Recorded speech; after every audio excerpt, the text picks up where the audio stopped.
हमें याद दिलाया जाता है कि द्रौपदी के साथ क्या हुआ था। हम अपनी आंखें नम करते हैं और हम उनकी दुहाई देते हैं। वो भी कोई द्रौपदी से कम नहीं थी। एक औरत चाहे वो कोई भी जात की हो, जब उसके साथ ये होता है, मैं बोलते हुए भी मुझे शर्म आती है, तो यकीन मानिए उसका सब कुछ चला जाता है। तो मणिपुर का जो भी हुआ है, मैं डंके की चोट पे बोलती हूँ, मोदी जी इसके जिम्मेदार है और हमेशा रहेंगे। और मोदी जी का जवाब अंत तक सारी औरतों को मांगना चाहिए। को वृत्तन 3 बार safest city for the women announce किया गया है।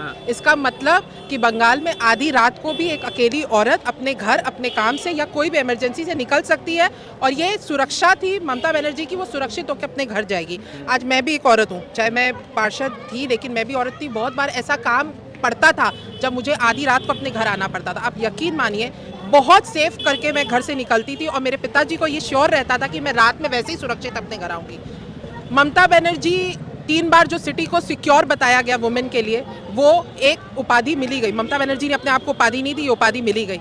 आज मोदी जी मणिपुर के मैटर में क्यों चुप है? मोदी जी को बहुत आसान होता है यहाँ आके बोलने का। संदेश काली में जो हुआ, मैं गर्व से कहती हूँ कि जो कल्प्रिट था उसे हमने निष्कासित किया गया और पार्टी ने हर तरीके से जो जुल्म हुआ उसके लिए खड़ी हुई है और अभी तक दीदी उसके साथ खड़ी है। लेकिन मोदी जी अभी भी मणिपुर के लिए चुप है। आज स्मृति ईरानी जी या मोदी जी की पार्टी में जितनी महिलाएं हैं वो क्यों नहीं बोलती? क्या मणिपुर में जो हुआ उसको बुलाया जा सकता है? सिर्फ आपको राजनीति करनी, क्योंकि बंगाल में आपको हाथ फैलाना है, आपको पैर पसारने हैं, तो आप बात कर रहे हो जो कि पुख्ता बात नहीं है, लेकिन मणिपुर की पुख्ता बात है। आज मैं सोच के भी कांप जाती हूँ कि सोचिए उस औरत के साथ क्या होगा। हमें याद दिलाया जाता है कि द्रौपदी के साथ क्या हुआ था। हम मोदी जी जब आए थे तो उन्होंने अपने को उपाधि दी थी कि मैं चौकीदार हूँ या मैं चाय वाला हूँ। मैं बहुत गरीब तबके से हूँ और आगे भी मैं गरीबों के बारे में सोचूंगा। जो मोदी जी 15 लाख का सूट पहन रहे हैं, 10 लाख का बूट पहन रहे हैं, कहाँ गई वो गरीबी? लेकिन यही ममता बनर्जी है जो कल टाली के घर में रहती थी, सफेद साड़ी पहनती थी, 2 फित्ते चप्पल पहनती थी, आज भी वो पहनती है। मुख्यमंत्री है, शायद आपको पता होगा कि नहीं होगा, वो अपना सैलरी नहीं रहती है। 5 बार की MP है, उन्हें जो फंड मिलता है वो फंड नहीं लेती, वो सब जाता है बंगाल गवर्नमेंट में। और आज भी चले जाइए कालीघाट में, किसी भी तृणमूल की जरूरत नहीं है, वो आज भी वही टाली वाले घर में सफेद साड़ी, 2 फित्ता चप्पल पहन के लोगों के लिए जद्दोजहद कर रही है, लोगों के लिए लड़ रही है। 2024 का लोकसभा चुनाव तैयार हो चुका है और मैदान भी तैयार हो रहा है। ममता बनर्जी भी तैयार हो चुकी है और दूसरी तरफ राहुल गांधी न्याय यात्रा में तैयार है। मोदी जी 2 दिन के दौरे पर थे पश्चिम बंगाल। उन्होंने संदेश खाली पर लगातार बरसा। संदेश खाली में जो कुछ हुआ गलत हुआ, नहीं होना चाहिए, मगर मणिपुर पिछले कई महीनों से अभी तक घटनाएं हो रही है और मणिपुर पर किस तरह से 2 महिलाओं को नेकेड करके दौड़ाया गया, उनके साथ रेप की घटना हुई, मगर मोदी जी ने कुछ नहीं कहा।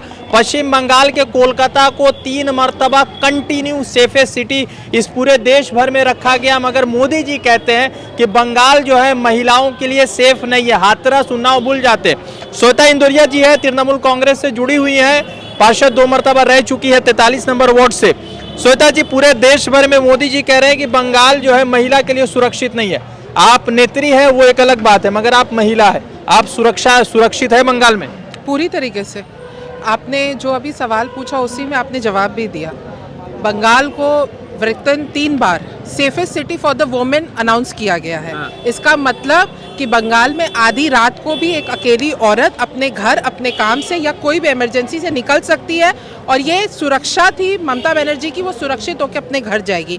आज मैं भी एक औरत हूँ, चाहे मैं पार्षद थी लेकिन मैं भी औरत थी। बहुत बार ऐसा काम पड़ता था जब मुझे आधी रात को अपने घर आना पड़ता था। आप यकीन मानिए बहुत सेफ करके मैं घर से निकलती थी और मेरे पिताजी को ये श्योर रहता था कि मैं रात में वैसे ही सुरक्षित अपने घर आऊँगी।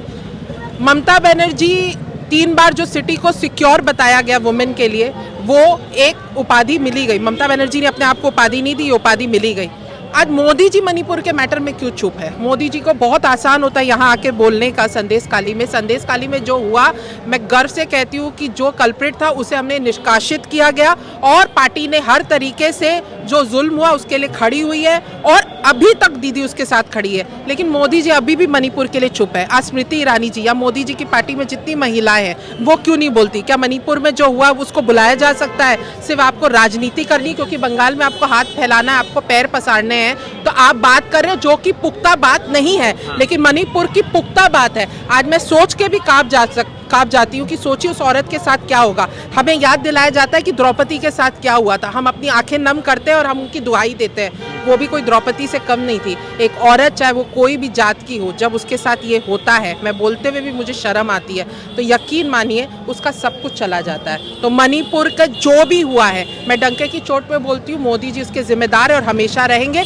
और मोदी जी का जवाब अंत तक सारी औरतों को मांगना चाहिए। अच्छा, एक बात बताइए, आप जब महिला है, रात को आखिरी टाइम कितने बजे, आप मान लीजिए जब आप पार्षदा थी तो आखिरी टाइम क्या होता था घर में आने का? कभी ऐसा हुआ कि दिन में रात को 3 बजे, मतलब सुबह जो 3 बजे हो, वैसा कुछ हुआ? बहुत बार हुआ। देखिए, खुदा ना करे, भगवान ना करे, मौत कभी किसी को बता के नहीं आती है। बहुत बार होता था। 10 साल मुझे सौभाग्य मिला वार्ड 43 के लोगों के लिए काम करने का। ऐसा बहुत बार होता था रात में, जबकि इलेक्ट्रिसिटी सप्लाई वाले काम करते थे तो बहुत सी लाइनें कट जाती थी और मोहल्ले की लाइट चली जाती थी, या किसी की दुर्घटना में मृत्यु हो जाती थी। तो आप जानते हैं, जब किसी की डेथ होती है तो एक काउंसलर का सर्टिफिकेट लगता है, काउंसलर का लेटर लगता है पोस्टमार्टम, या अगर वो एक दूसरे स्टेट में बॉडी ले जाया जाता है। तो ऐसा कितनी बार हुआ कि जब मैं रात में 2:30 बजे 3 बजे, और मैं गर्व से बोल सकती हूँ और ये सच्चाई है, मैं रात में 2:30-3 बजे अकेले जाके, मैंने रास्ते में जाके, जब मुझे लोगों ने बुलाया मैं गई हूँ और मैंने किया।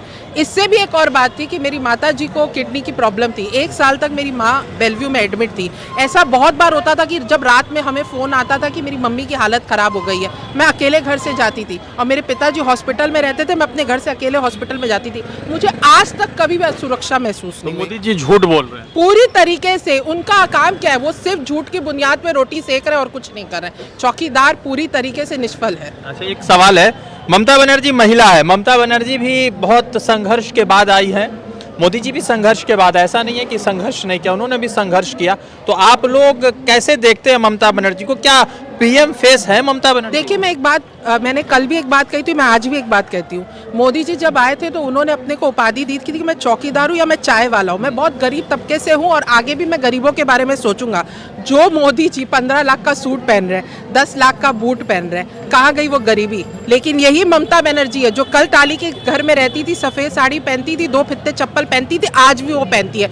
मुख्यमंत्री है, शायद आपको पता होगा कि नहीं होगा, वो अपना सैलरी नहीं रहती है। 5 बार की MP है, उन्हें जो फंड मिलता है वो फंड नहीं लेती, वो सब जाता है बंगाल गवर्नमेंट में। और आज भी चले जाइए कालीघाट में, किसी भी तृणमूल की जरूरत नहीं है, वो आज भी वही टाली वाले घर में सफेद साड़ी 2 फित्ता चप्पल पहन के लोगों के लिए जद्दोजहद कर रही है, लोगों के लिए लड़ रही है। अच्छा। आदमी एक बार झूठ बोल सकता है, 2 बार झूठ बोलता है, बनावटी आजीवन नहीं हो सकता। हमारी ममता बनर्जी जो सादगी में रहती थी और जो बोल के आई थी, आज तक उसको निभा रही है। मैं आपसे पूछना चाहूंगी कि मोदी की कार्यशैली को देख लीजिए। अगर यहाँ तक कि भारतीय रेलवे की भी अगर कहीं दुर्घटना होती है, वो जाते हैं तो मीडिया ने देखा कि 15-15 मिनट में वो अपने कपड़े बदलते हैं, वो डिजाइनर वेयर में आते हैं। आप कहाँ जा रहे हैं? जहाँ लोगों ने अपने माँ बाप, भाई बहन, परिवार के सदस्यों को खोया है, वहाँ पे आपको उनकी चिंता नहीं। आपको ये चिंता कि मैं प्रेजेंटेबल रहूँ, मुझे मेरे कुर्ते की क्रीज खराब नहीं होनी चाहिए, मेरे कुर्ते का रंग दिखना चाहिए। आप खुद अपनी आत्मा से पूछिएगा कौन सही है कौन गलत है। एक आखिरी सवाल, 42 सीटें हैं लोकसभा की, पश्चिम बंगाल बहुत कुछ तय करेगा इस बार, क्योंकि इस बार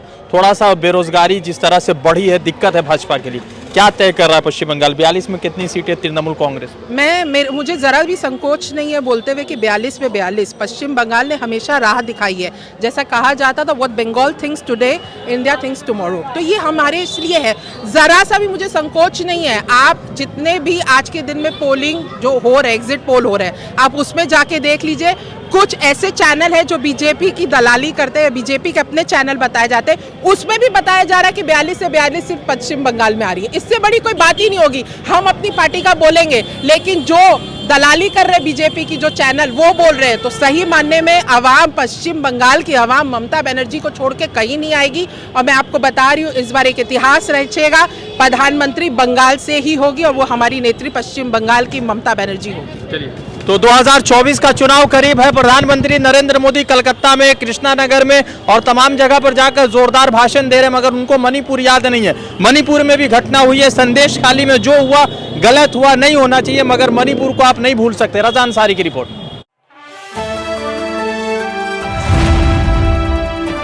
द इंडियन खबर, सच आपके सामने।